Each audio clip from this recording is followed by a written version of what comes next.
Doubt అడుగు.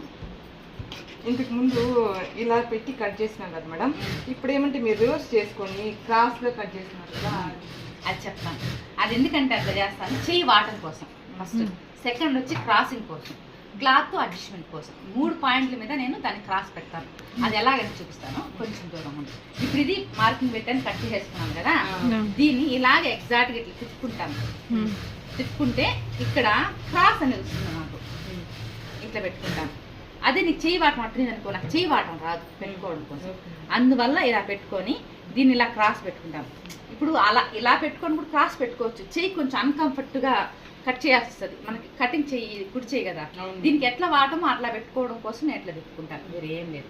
Second వచ్చి cloth కూడా ఎట్లుండింది అనుకో, నీకు ఎక్కడ వరకు అడ్జస్ట్ అవుతుందో చూసుకుంటాను. అంటే ఎక్కడ వరకు జాయింట్ పడుకుంటా ఇక్కడ వరకు పెట్టుకోవచ్చా, కొంతమంది జాకెట్లు ఇక్కడ వరకు పెట్టుకోవచ్చు, కొంతమంది జాకెట్లు ఏడు వరకు పెట్టుకోవచ్చు. అంటే వాళ్ళ ఒక చెస్ట్ లూజ్ని బట్టి అనమాట. అట్లా క్లాత్ కూడా అడ్జస్ట్ అవుతుంది. ఈ 2 కారణాల వల్ల నేను క్లాత్ ఇట్లా మళ్ళించుకుంటాను. ఇట్లా ఓపెన్ వచ్చి నా సైడ్ పెట్టుకుంటాను. ఫస్ట్ది క్లోజ్ వచ్చేది ఎందుకు పెట్టినానంటే బ్యాక్ సైడ్ క్లోజ్ ఉన్నారు కాబట్టి. అదే ఇట్లా ఇట్లా బ్యాక్ సైడ్ ఇట్లా పెట్టుకున్నానంటే బ్యాక్ సైడ్ ఓపెన్ ఉంటే నేను ఇట్లా పెట్టుకుంటాను. నేను అది ఇంకొక వీడియోలో చేసి చూపిస్తాను ఎందుకు అట్లా పెట్టుకోవాలి ఆ క్లాత్ అనేది కూడా. బ్యాక్ ఓపెన్ జాకెట్కి ఇలా వేసుకొని కట్ చేయాలి, అది ఇంకొక వీడియోలో చెప్తాను. ఓకేనా? ఇలా ఇలా పెట్టుకున్న తర్వాత ఇప్పుడు మీకున్న డౌట్లన్నీ అడగండి. మీకు ఎక్కువ డౌట్లు వచ్చేది ఫ్రంట్ పార్ట్లోనే కదా, చెప్పండి. నేను ఇప్పుడు మీకు ఒక 5 లైన్స్ గీసి చూపిస్తాను. మీకు నేను ఇంతకుముందు చెప్పించిన దాంట్లో ఒకటి ప్రసన్న, నేను చెప్పనే లేదన్నావు కదా గీత. 2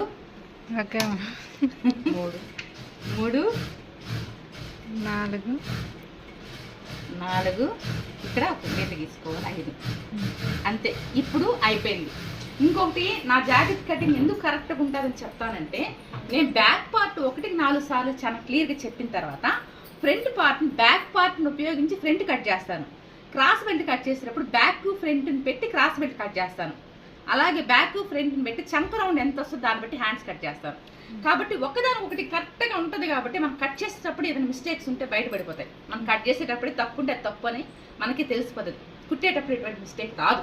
అందువల్ల ఖచ్చితంగా కటింగ్ కరెక్ట్గా వస్తుంది నేను చెప్తాను అనమాట. ఈ కటింగ్ అంటే నేను చేసేటట్టుగా ఫాలో అయితే నేను చెప్తున్నాను. కొంతమంది ఒక్కొక్కలాగా కట్ చేస్తారు, అది వాళ్ళ టాలెంట్. నాకు ఇలాగే అలవాటు అయింది, ఇదే పర్ఫెక్ట్నెస్ వచ్చింది, అందుకే నేను ఇదే ఫాలో అవుతాను, మీకు ఇదే నేర్పిస్తున్నాను. ఇప్పుడు చూడండి, ఫ్రంట్ పార్ట్ ఎంత వచ్చింది? 6.5 వచ్చింది.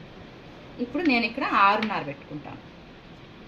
6.5 పెట్టుకొని వాణి, ఇప్పుడు నీకు ఇది నువ్వు 2 పాయింట్లు పెట్టమంటే ఇక్కడ టాంచి పెడతావు. 2 ఇక్కడ టాంచి అంటే ఈ గీత కాదు, నువ్వు ఇక్కడ బాగా దగ్గర చూపించమా. ఈ గీత కాదు, 2 పాయింట్లు పెట్టాల్సింది.